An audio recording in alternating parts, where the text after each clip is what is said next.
헤르만 헤세는 20세기 독일 문학을 대표하는 작가로 인간의 내면 세계를 깊이 탐구하고 존재의 고독과 성장, 영혼의 여정을 문학적으로 표현한 대가입니다. 그의 작품은 동양과 서양의 사상을 아우르며 인류가 공통으로 마주하는 내적 갈등과 깨달음을 진솔하게 보여줍니다. 1877년 독일의 칼부에서 태어난 그는 엄격한 기독교 가정에서 자라났지만 일찍부터 체제와 권위에 반발하며 개인의 자유와 영혼의 독립을 갈망했습니다. 그의 성장 과정은 끊임없는 저항과 방황, 그리고 예술적 자아의 탐구로 가득 차 있었고, 이러한 경험은 작품 전반에 투영되었습니다. 그는 시와 소설, 수필을 통해 인간의 내면과 진리에 대한 물음을 던졌으며, 그 가운데 데미안은 그의 사유가 집약된 걸작으로 평가됩니다. 이 작품은 한 개인이 자기 자신을 발견하고 세상과 관계 맺는 과정을 철학적이면서도 서정적으로 풀어내며 20세기 독자들에게 커다란 울림을 주었습니다. 데미안은 주인공 에밀 싱클레어의 시선으로 진행됩니다. 한 소년이 순수한 세계와 어두운 세계 사이에서 방황하며 자신만의 진리를 찾아가는 이야기입니다.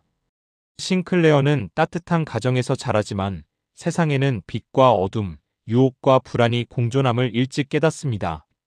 그리고 동네 불량 소년 크로머와의 사건을 계기로 처음으로 악과 혼돈의 세계에 발을 들이게 됩니다. 크로머는 그의 거짓말을 빌미로 협박하며 순수한 세계를 뒤흔들고 싱클레어는 공포 속에 갇힙니다. 그때 등장한 인물이 막스 데미안입니다. 그는 싱클레어보다 조금 나이가 많지만 어른 이상의 지성과 카리스마를 지닌 존재로 교묘하게 크로머를 굴복시켜 문제를 해결해 줍니다. 이 사건을 계기로 싱클레어는 데미안을 단순한 친구가 아닌 정신적 스승으로 받아들입니다. 데미안은 싱클레어에게 새로운 시각을 열어줍니다. 그는 성서의 카인과 아벨 이야기를 독특하게 해석하며 기존의 도덕적 잣대에 의문을 던집니다. 카인은 살인자의 낙인을 찍혔지만 사실 그는 특별한 표식을 지닌 각성된 존재였다고 말합니다. 사람들은 그를 두려워했으나 그것은 카인이 남들과 다른 힘을 지녔기 때문이라는 해석이었습니다. 이 말은 싱클레어에게 큰 충격을 주며 그는 기존의 가치관이 흔들리고 자신만의 세계를 탐구하고자 하는 열망에 사로잡힙니다. 시간이 흐르며 싱클레어는 내적 갈등 속에 빠져듭니다. 겉으로는 친구들과 어울리지만 마음속 깊은 곳에서는 외로움과 불안을 느낍니다. 방황과 술 유혹에 빠지기도 하지만 그는 점차 자신이 진정으로 원하는 것이 평범한 삶이 아니라 자기만의 진리를 찾는 것임을 깨닫습니다. 이 시기에 그는 한 여인의 형상 베아트리체에 매혹됩니다. 그녀는 실존 인물이 아닌 그의 내면이 만들어낸 이상적 여성의 상징으로 그를 다시 깨끗한 길로 이끌어줍니다. 그러나 싱클레어가 진정으로 성장하기 위해서는 또 다른 단계의 깨달음이 필요했습니다. 그는 한 화가와의 만남을 통해 신성한 상징 아브락사스를 접하게 됩니다. 아브락사스는 성과 악을 동시에 품은 신으로 인간 존재가 양극을 초월해야 함을 뜻합니다. 싱클레어는 이 상징을 통해 자신의 영혼이 한층 성숙해짐을 느낍니다. 결정적 전환점은 데미안과의 재회에서 찾아옵니다.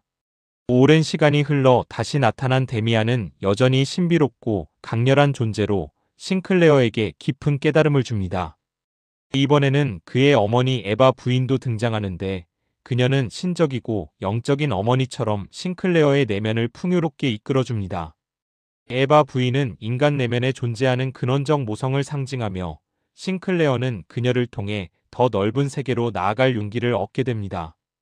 그러던 중 제1차 세계대전이 발발하며 세상은 혼란에 빠집니다. 싱클레어와 데미안도 전쟁의 소용돌이에 휘말리며 개인의 성장 이야기는 인류의 운명으로 확장됩니다. 전쟁은 파괴와 죽음을 가져왔지만 동시에 새로운 질서를 향한 고통스러운 과정이기도 했습니다. 싱클레어는 전쟁 속에서 자신이 추구해온 깨달음이 단지 개인의 것이 아니라 인류가 함께 나아가야 할 길임을 느낍니다. 결국 싱클레어는 마지막 순간 전쟁터에서 다시 데미안을 만납니다. 죽음과 맞닿은 그 순간 그는 데미안의 목소리를 듣습니다. 내가 나를 필요로 할 때면 언제든지 내 안에서 나를 찾을 수 있을 것이다. 데미안은 외부의 인물이 아니라 싱클레어의 내면에 자리한 또 다른 자아였습니다. 그는 싱클레어를 이끌고 보호하며 결국 그가 진정한 자아에 도달하도록 도와준 내적 힘이었던 것입니다.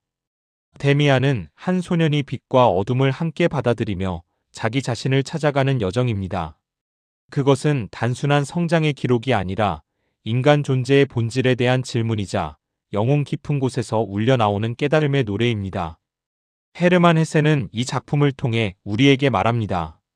진정한 성장은 외부의 권위나 규범이 아닌 자기 안의 목소리를 듣고 자신만의 길을 따르는 데서 비롯된다고.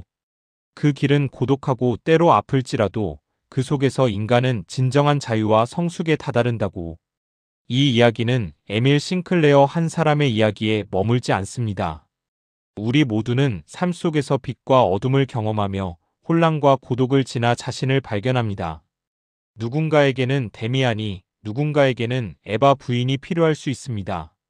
중요한 것은 우리 안에 이미 그 모든 답이 존재한다는 사실입니다. 데미안은 그 진리를 일깨워주는 작품이며 지금 이 순간에도 여전히 수많은 이들의 영혼을 비추는 등불로 남아 있습니다.